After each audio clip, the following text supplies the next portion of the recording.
Must be my mayor's watch. Good evening, ladies and gentlemen. We are going to call our April 1st meeting of the Common Council to order. I will ask clerk to call the roll to determine a quorum.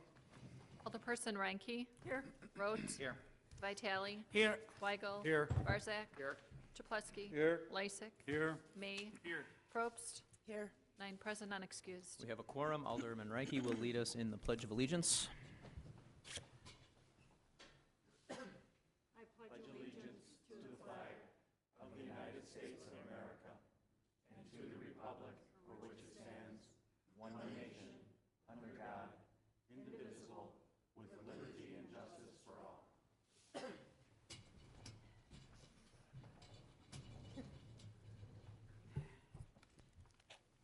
We have 3 items before us for public hearing this evening. I'll ask the clerk to read item number 1. A hearing on the improvement of West Manitoba Street from South 91st Street to South 96th Street, West Dakota Street from South 92nd Street to South 99th Street, West Montana Street from South 92nd Street to South 96th Street, and portions of intersecting streets by concrete pavement repair and utility adjustments. Mr. Daniels.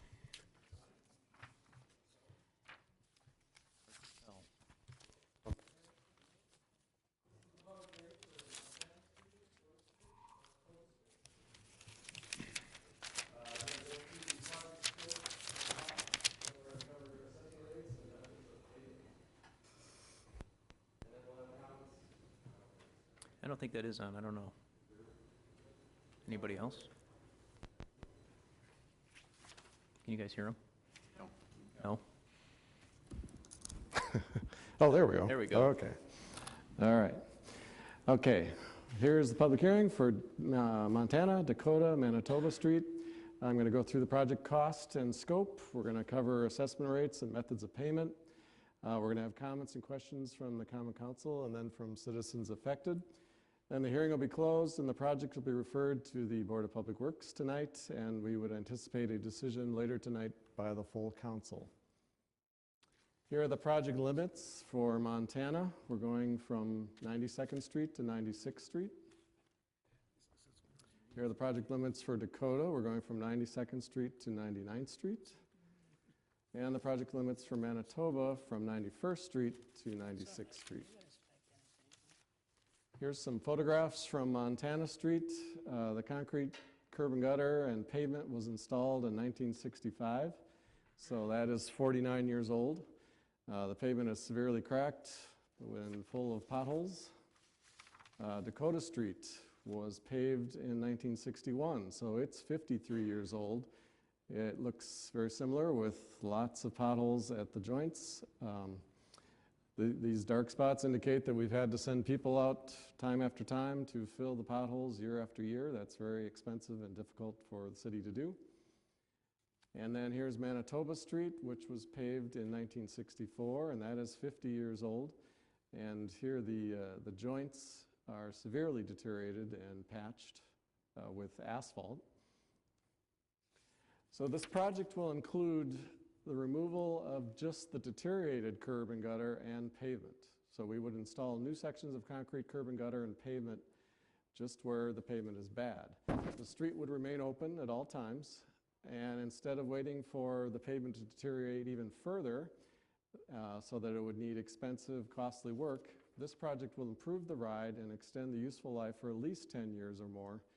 And I guess I'd like us to consider that if we were to resurface the road with asphalt, that would cost about $655,000, and the residents would be assessed $33.45 per foot. If we were to completely rebuild this road, all 3 roads, it would be $1,494,000, and the residents would be assessed $50 per foot. But what we're proposing tonight is just a patch job of the bad spots for $315,000, and the residents are only being assessed $10.04 per foot. Here's what the finished product would look like. These are actually pictures from 99th Street, which is very nearby. You can see that the places where there used to be potholes are now filled in with new concrete, and the road is solid again. There's no need to send anyone out there to fill potholes every year. So it's all concrete. Here's the cost of the project. The pavement would be $315,000. We might have to do a minor amount of street lighting, cable conduit for $27,000. We might have to adjust a few manholes in the sanitary sewer. That would be about $5,000. We are doing a little bit of storm sewer for $27,000, and then the water main, just some minor adjustments for $8,000. So the total cost of the project would be $383,000. The city is proposing to collect $44,000 in special assessments from the residents, which is 14% of the paving cost of these projects. Here's a sample special assessment for a 60-foot lot. The assessment rate at $10.04 per foot. The homeowner's cost is $602.40. Now the bills would not be mailed out until March of 2015, and there would be payment options at that time, which include a lump sum payment, 5-year installment plan, or a 10-year installment plan. And if you were to choose the 10-year installment plan, assuming 4% interest, the special assessments would range from $84 in the year 2015 to $63 in the year 2024. Here's a little history of special assessments in West Allis. We've been doing it for over 100 years, and city residents have historically paid the full cost, 100% of a new street in front of their property, because they enjoy the unique benefit that this improvement gives their individual property. Now, in this project, the city's only going to collect $44,000, which is only 17% of the actual paving cost. The assessment rate is $10 per foot for all residential properties in the city, no matter where you live, no matter how wide your street is, or how much traffic's on your street, or how high the actual bid prices are. Everyone in the entire city is treated equally and is paying this $10.04 per foot. Special assessments are the only way to ensure that tax-exempt schools, churches, charities, county parks, utilities, and even railroads pay their fair share too. No one is exempt from special assessments, even though some of those properties do not pay any property taxes at all. And then businesses, corporations, and manufacturers pay a higher assessment rate to ensure they contribute their fair share, and their assessment rate would be $12 to $15 per foot. This is a map of everyone in the city who's paid a special assessment in the past 10 years. And this kind of demonstrates that everyone is paying their fair share. A lot of these people are actually paying for their street and their alley. It's a very high percent have already paid over the past 10 years throughout the city.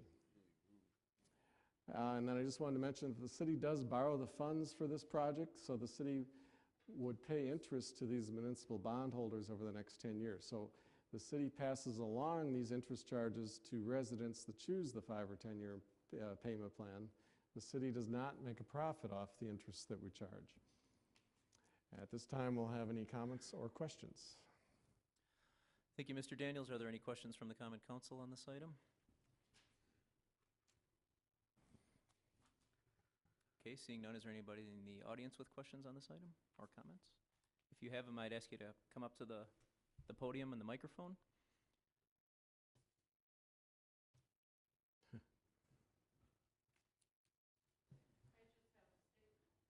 Oh, ma'am, I'm sorry, we need you to, sorry, we have to put you in the spotlight. The work that was done on 96 in Manitoba is in very sad shape. The gutter that was just replaced, must be like about a 4x4. I'm sorry, can we? So I hope the same contractor isn't going to be contracted to do that. Can we get your name and address for Mary our Schuler, 2858 South 94th. Thank you.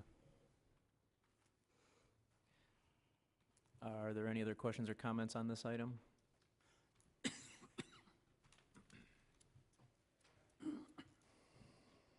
Hello.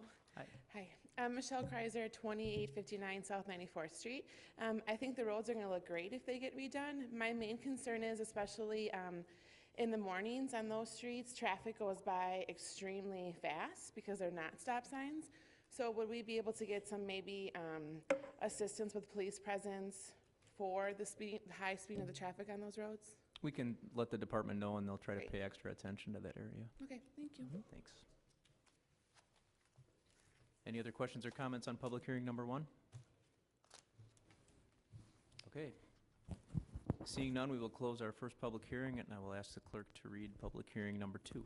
A hearing on the special use permit for conversion of an existing mixed-use residential commercial use building to multifamily at 6531 West Lincoln Avenue.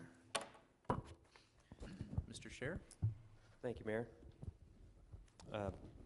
This item on the agenda is a existing mixed-use property at 6531 Lincoln Avenue, basically at the intersection of 66th Street and Lincoln Avenue on the southeast corner of that intersection.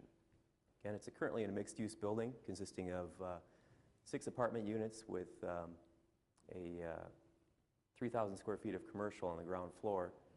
The area is zoned commercial, C2, neighborhood commercial. And the proposal is to convert the commercial component of this existing building, which is on the ground floor, about 3,000 feet, to another 6 additional units of apartments. They would be 1-bedroom apartments, and a total of 8 parking stalls are currently provided on this property. In addition, there would be some exterior improvements to the building as well, consisting of some new replacement windows, some vertical vinyl siding within these darker brown channels here. And then this is the proposed floor plan to convert the commercial space. The range of unit sizes ranges anywhere from about 400 square feet on up to about 700 square feet. These are market rate units. The owner markets these units to seniors. Plan Commission has reviewed this and has recommended approval. And while this does say no objections to date, there is actually one objection from someone in the neighborhood. I believe the next door neighbor here. Thank you, Mr. Scher. Are there any questions from the Common Council on this item? Mayor Devine. Alderman Weigel? Steve, what was the nature of the neighbor's objection? Is it a parking deficit or? I read it quickly, but it looks like it was noise related. They felt that some of the existing tenants created disturbance within the neighborhood. Okay, thanks. Sure. Thank you, Alderman Weigel. Are there any other questions, comments from the council? Seeing none, are there any questions or comments from our audience on this item? Okay. Seeing none, we will close public hearing number 2, and I will ask our clerk to read public hearing number 3. A hearing on the resolution approving an amendment to the Community Development Block Grant Action Plan for fiscal year 2013 relative to decreasing the funding of the South 60th Street Gateway activity by $75,000 and decreasing the funding of the 6 Points Farmers Market parking facility activity by $100,000. Mr. Schloss? Members of the Common Council and Mayor, tonight we're fulfilling a statutory requirement under the HUD CDBG program, and anytime you make significant adjustments to your annual action plan, you have to have a public hearing. And the first item is the South 60th Street Gateway project, in which we were able to leverage private dollars to be able to do. So therefore, we're transferring these CDBG funds into another activity. The most likely will be transferred to the skate park project. The other project would be the 6 Points Farmers Market project, which we actually over budgeted and it came in under budget, and we would like to transfer the remaining balance within this particular activity to the skate park project as well. And by conducting this public hearing, we would make those changes to the CDBG program. That's all, Mr. Mayor. Thank you, Mr. Schloss. Do we have any questions from the Common Council on this item? Mayor Devine. Alderman May? The resolution and the public notice mentions the decrease of the 75,000, the decrease of 100,000, but makes no mention of the increase of 175,000 to the skate park. And as written in the resolution, it says it will go to the skate park. Is that something that we're going to be taking out of there, or is that definitely for the skate park? It's money that you have already approved for the skate park when you approved the project. There was a certain amount of CDBG funds that said we would commit to that project, And by making these adjustments, this money is being transferred to fulfill that requirement. Gotcha, thank you. Any other questions or comments from the council? Okay, seeing none, are there any questions or comments from the audience on public hearing number 3?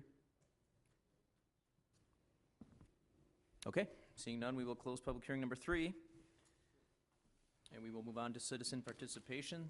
This is an opportunity for residents to address the council on matters of interest to them. We ask that you try to limit your comments to approximately 5 minutes. Is there anybody who wishes to address the council this evening under citizen participation?